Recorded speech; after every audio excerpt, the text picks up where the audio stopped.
What is poppin', everybody? Welcome back to the Cheap Seats episode number 3. Today, I don't speak many languages. Anyways, I'm joined, as usual, with Brandon Adibe. How are you today, buddy?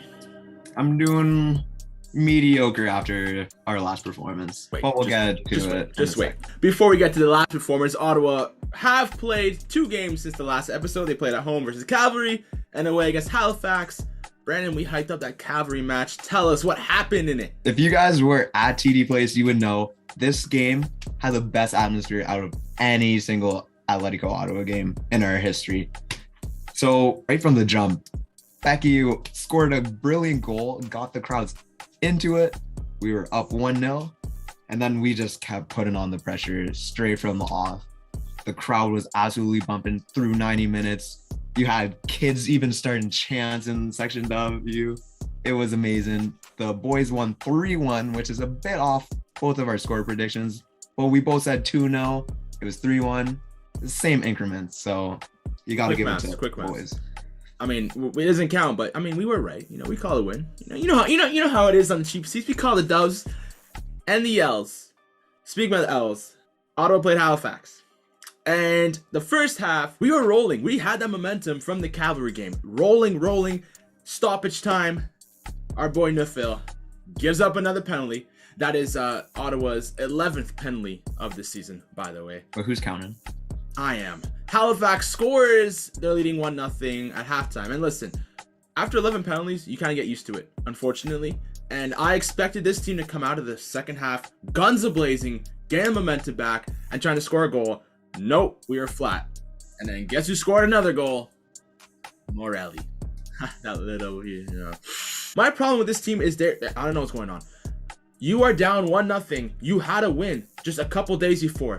Come out the second half, guns a-blazing. 1-0 is nothing. You dominated the entire first half. Why are you sitting back? Why are you flat? Listen, Telfer scores a goal. Good for you. I'm not giving you any praise because you had 3-4 chances to score more goals on a platter. Free headers in the 6-yard box. Chesting down in the 6-yard box. You need to put the ball in net. This isn't time for, oh, good job, Ottawa. We need results. We need performances. It was pathetic the second half. I'm not saying the team wasn't trying. I just don't know what happened. I'm just not impressed. You give up another penalty, another issue. 11 penalties in one season? Are you kidding me right now? How do you give up 11 penalties in one season? And after giving up 11 penalties, you should know how to deal with one because you're always down in the game. Figure it out. Stop playing so flat all the time. I don't understand this team at all. Regardless, we lose a game against our rivals. Morelli scores another brace against us. I think they said that's his 4th brace in 5 games against us. What kind of nonsense is this? It's like I might as well be a dentist. Literally. I just don't understand. We played so well in the first half and everything falls apart. Enough. But we're not here to talk about the Halifax game. We're here to talk about the upcoming game against Forge. Brandon, set it up for us. So Forge, within the CPL, they're probably the biggest club right now. You've seen it in CONCACAF. They played against Independiente recently. Mm-hmm. They went through. They are a force to be reckoned with. There's no 2 ways about it. They're probably the best club right now still. And in our history, we've never actually beat them. So it's not looking good, but I think this time around, we might surprise them. We're 0-4 all time against them, with 3 of those coming on this season. The last time we played them was 1-0. But like I said, I feel like we have the opportunity to surprise them at TD Place this time around. Yeah, I mean, fun fact, we have never scored a goal against Forge. So, is that going to change? Is that something to be worried about, Brandon? Like after 4 games, you haven't scored against this team. Like, what's going on there? I know last game was only 1-0, but goals in Atletico Ottawa don't come easily. And if we're going up against a team that we haven't scored a single goal yet in our club history, then I'm a little bit worried, Brandon. I don't know. What about you? I mean, last time, I told you I wasn't worried about nothing. I ain't worried about nothing. And you saw that we won 3-1. So this time around, I'm gonna say I ain't worried about nothing. If we haven't scored in 4 times running, that's definitely playing on the boys' brains. We have the attacking threats up front. Malcolm Shaw, Brian Wright, Antoine Coupland playing in through balls. I understand Forge, their defense is always solid, 100%. Great keeper in Henry. Black goalie. But at TD Place, everything changes. All history goes out the window when it comes to TD Place because we're both different around these parts. I like that. And speaking of TD Place, if you didn't catch CCSG's halftime show on Halifax, Dan was at Halifax watching the game, and he dropped a bombshell. He said, now don't quote me on this, I'm just, summarizing, but he said, the Halifax fans, great atmosphere, they are one of the top in the league. But he said, are they really the best in the league? He says TD Place, we can overtake that easily.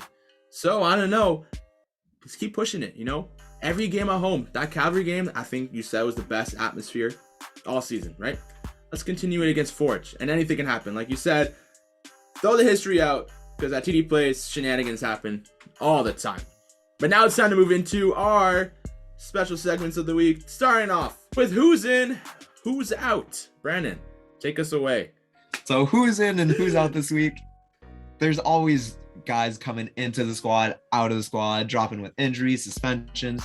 This game around, we have Kapoor, Vitti, Ferdinand, and Jean-Claude Lawson all out. We also have Soto, who picked up a knock in our second last game. He was not at the Halifax game, so we're going to presume he will be out for this game. And also, Cornwall? Where's this guy gone, Eddie? I mean, Cornwall was there for Calgary, but he wasn't there for Halifax. I'm assuming that he doesn't travel with the team here in Jordan Mercury, I guess. So I guess he'll probably be on the bench. I mean, good thing you brought up Cornwall because we're about to transition to the next segment. But before we do, suspension watch brought to you by no one yet. Someone sponsor us. But Tevin, Shaw, Kapoor, and Telfer are all a yellow card away from being suspended. Of course, Tevin Shaw's on 7 yellow cards. So if he gets one more, he's out for 2 games. Kapoor and Telfer, if they get a yellow card, they'll be out for 1. But that's suspension watch brought to you by no one. Moving on to our next segment. We usually do start, bench, sub. But obviously with this team and our back line, there's a lot of fluidity. So instead of start, bench, sub, let's just pick who we want to see as our back line against a very strong Forge team. We can't be messing around. Brandon, who do you want to see starting and what formation? I'm going 4 at the back, but I have to say in the Halifax game, our wingbacks / fullbacks were getting absolutely shredded. Like Newfield was getting took on quite a few times. I understand he's coming back from injury, so I'll allow it. And something we don't usually see, Acosta was also getting taken to school, not gonna lie. But I'm gonna have faith in both of them to shake it off. So they're gonna be my left and right backs respectfully. And then in the middle, we gotta go with the big goal scorer at the Calgary match, Drew Becky. We need that leadership at the back. Someone who poses a threat from set pieces, is commanding, gives us leadership. And beside him, I have to go with our known. He's just been solid. Like he never puts in like an 8 out of 10 performance, but he's someone you can rely on at all times. I agree with our known that he tries very hard. I just don't know that a pairing of our known and Becky is good against this Forge team. You know who reminds me of? What's that? Louise and Mustafi from Arsenal. That's what it reminds. It just not the skill level. It's just they're two, slow players. I'd rather have someone like, let's have Higgins. Higgins next to Becky. I know people are iffy on Higgins. I think he can bring that pace, that that youthful defensive experience that we need against Forge. As for the wingbacks, Newfield will be on the bench. I want to see Verhoeven back because apparently if Verhoeven's not playing a wingback, he doesn't play with Mista. That's what I'm seeing. Might as well use his pace. I'll put him on the left. Put Acosta on the right. Or what? No. Verhoeven on the right. Acosta on the left, and then Higgins and Becky as our back line. Watch. That's what's gonna be the That's gonna be the formation. Watch. I'll be right. You'll be surprised. Eddie calls it once again. That was this segment of Start Bench Sub. Eddie right, Brandon wrong. Moving on. Last week, you said the standout player was gonna be Pauli, and the standout player was indeed Pauli. So congratulations to you, Brandon. You finally got something right. So keep the streak going. Who's this week's standout player of the game? This week, it's going to be a tough one because I actually believe it's going to be a very close game once again. I got the Dylan Pauli one right, so I'm on a hot streak. So there's only one man for the job. We need some defense. So once again, I'm putting all my eggs in one basket, and that guy who has not disappointed me yet this season is Dylan Pauli. So we're going to stick with him once more. Man, I wanted to pick Pauli because I think this game is only going to be close because of Pauli. But if I can't pick him because you did, I don't want you complaining.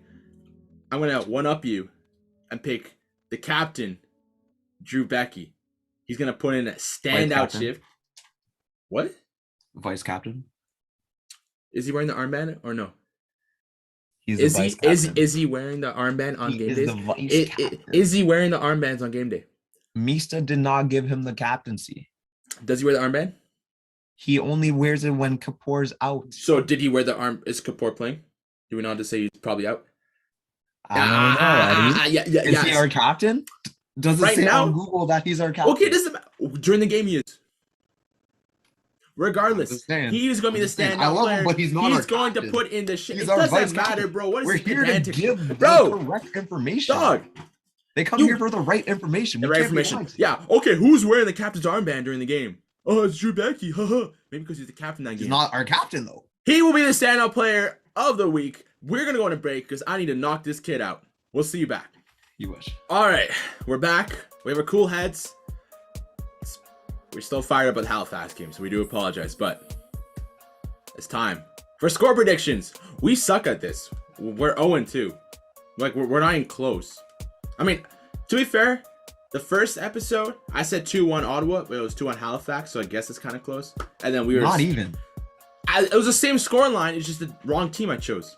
It's way closer than you said 1-0 that week. Last week, we both said 2-0, which was wrong. So, you Brandon, don't get no points for being wrong. That's why we're 0-2. So, this week, me will become 1-2. You can go 0-3. What's your score prediction? So this week, I'm actually going to play it a bit safer, and I'm going to go for a 1-1 draw. We're going to get our first goal against Forge in our history, but I don't feel like we have enough in who's in to get a win. We could definitely sneak one, but I'm not putting a lot of faith in it this time around. So we're going 1-1. We're going to draw the first draw prediction of the series. And I'm about to give us the first loss prediction of the series. I agree. We're going to score our first goal against Forge. But Forge is going to dominate this game. It's going to be 2-1 Forge only because of Becky and Pauli. 2-1 Forge, unfortunately. So, I mean, it's a win-win situation. Either I'm right or Atletico Ottawa wins.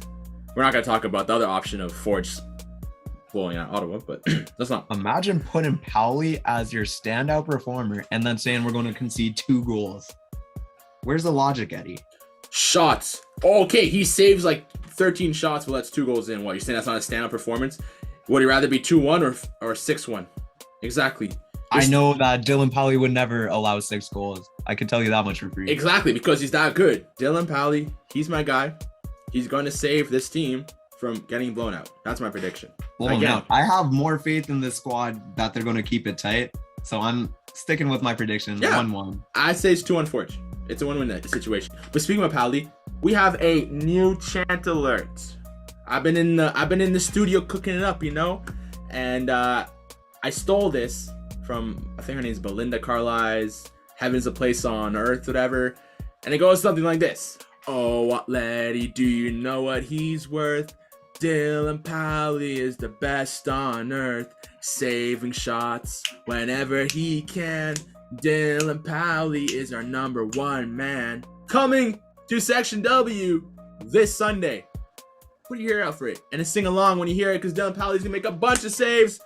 this was this week's episode of the Cheap Seats. I'm hoping Atletico Auto wins despite my prediction of Forge winning. I won't be at the game. Brandon won't be at the game. We have, Frisbee tournaments for Carlton and all that, not the flex or anything. But you guys watching, make sure to bring the noise, make sure to bug Forge, make sure to bring home this dub. We believe in you guys, and we'll see you on the next episode of the Cheap Seats. But for now, CCSG out.